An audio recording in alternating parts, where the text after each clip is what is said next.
Hello. I just wanted to come and talk to you just a little bit.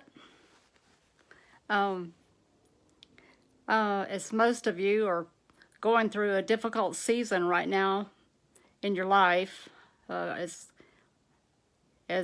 all of us are in our lives and in our country and in the world, um, I just wanted to share a few things that have been on my mind today with you. And I was just thinking of how during this time of difficulty, that the effect that this has or can have on our emotions and on our emotional well-being, as well as our mental well-being and also our spiritual well-being. Um, you know,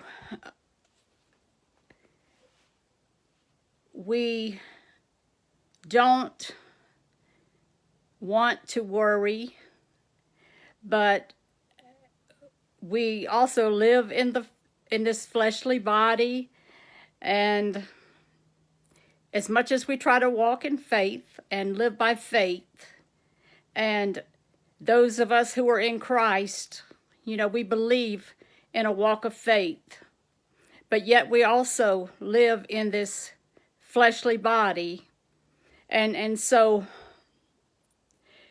there are times that we face feelings of insecurity and feelings of fear during times like this. And there are different angles that you can look at it from. I think that some people feel that if they say that they're worried, or they say that they're afraid, that people will look at them as unspiritual, or that people will look at them as weak. And so often that will cause people to put on a front, put on a facade,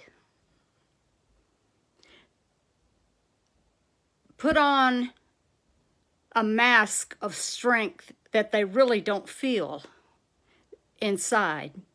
Because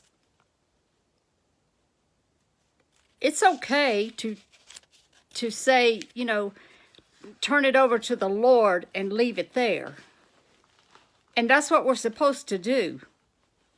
But we also, as I said, we also live in this fleshly body. And we are going to, at some time in our life, feel all kinds of emotions. And one of those things we're going to feel is fear.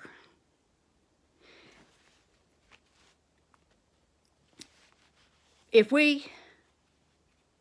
you have children, if you have a marriage, if you pastor a church,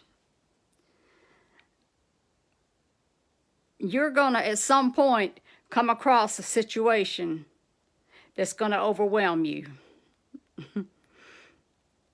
That pretty much, you can take that to the bank. But during those times, you can, let me add to that, during times when coronavirus looks as if it's overtaking the nation, overtaking your neighborhood, overtaking your state, maybe overtaking someone in your family. That is a fearful thing to walk through.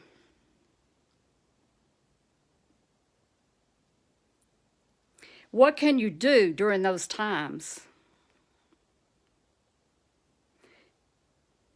one thing I can say not to do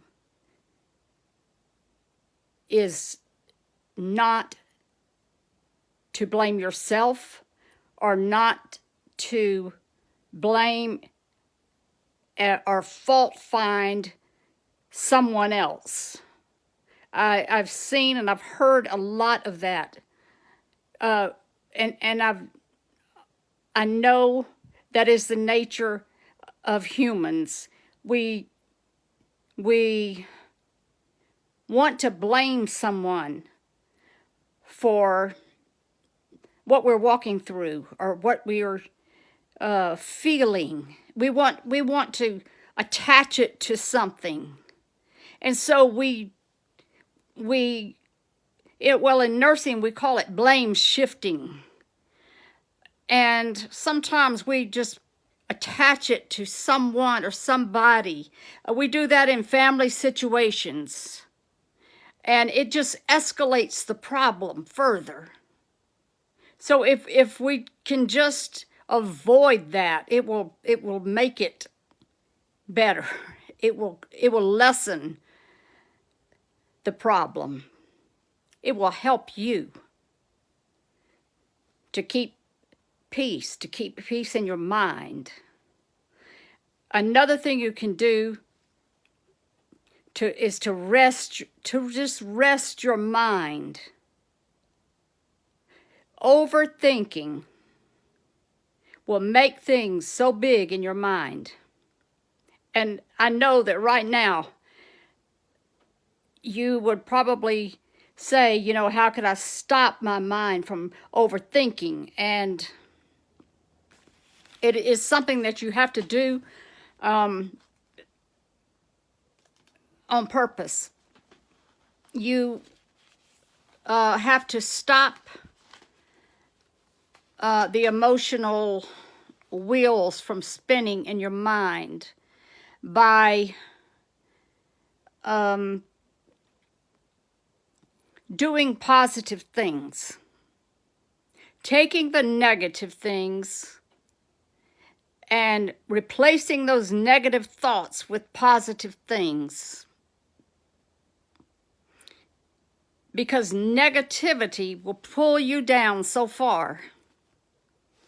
And it's unhealthy. It's unhealthy for you in every way. And it does not solve anything at all. It heightens problems. Another thing you can do is to seek wise counsel. And notice I said wise counsel. Seek a new perspective on the way you perceive things.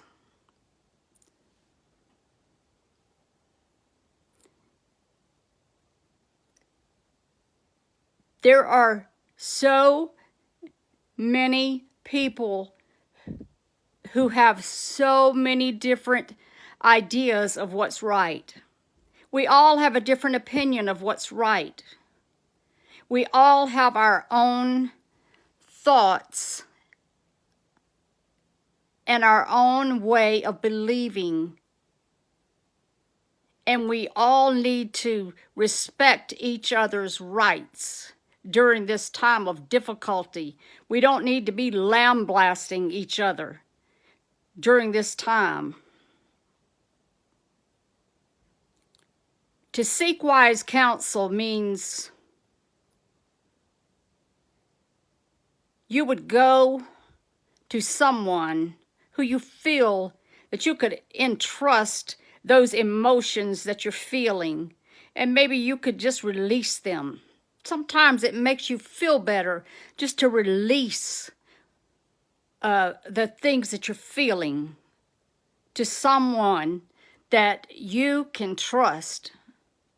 Sometimes you don't want them to solve it. Sometimes you just want them to listen.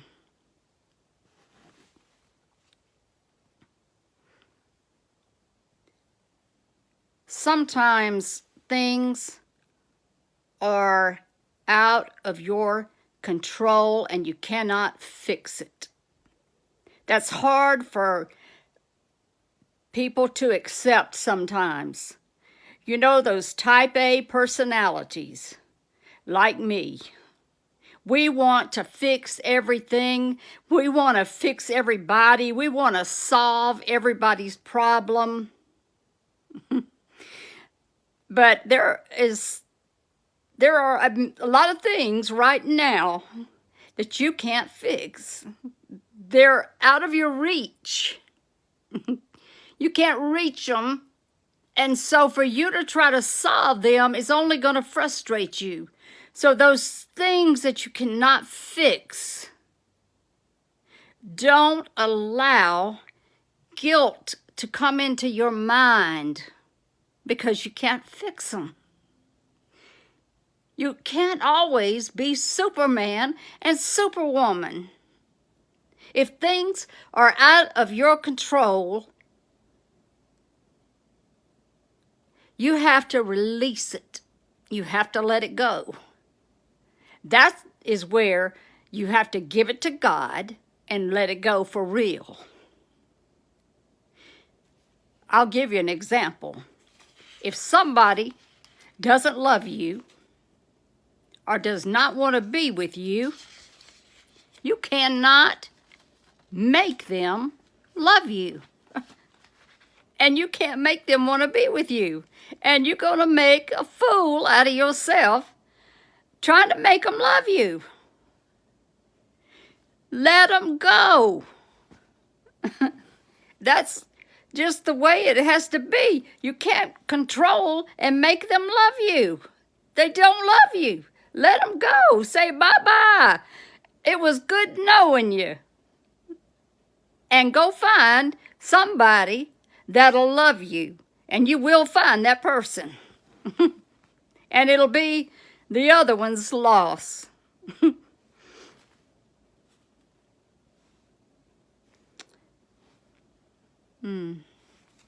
Just turn things over to God and keep stepping, as I like to say.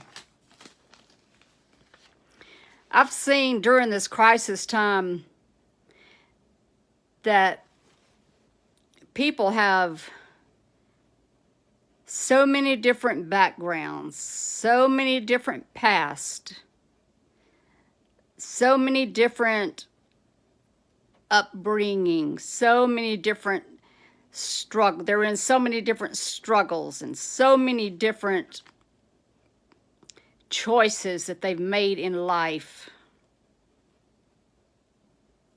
They have so many different opinions. But we are all flesh and blood. And during this time of this corona crisis that is in our land, we need to overlook our differences. We need to forgive offenses.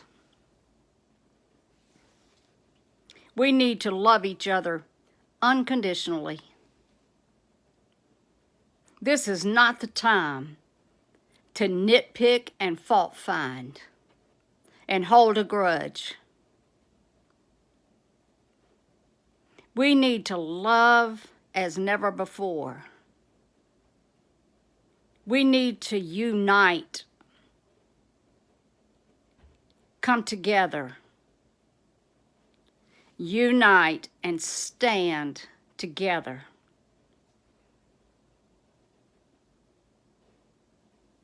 Unified.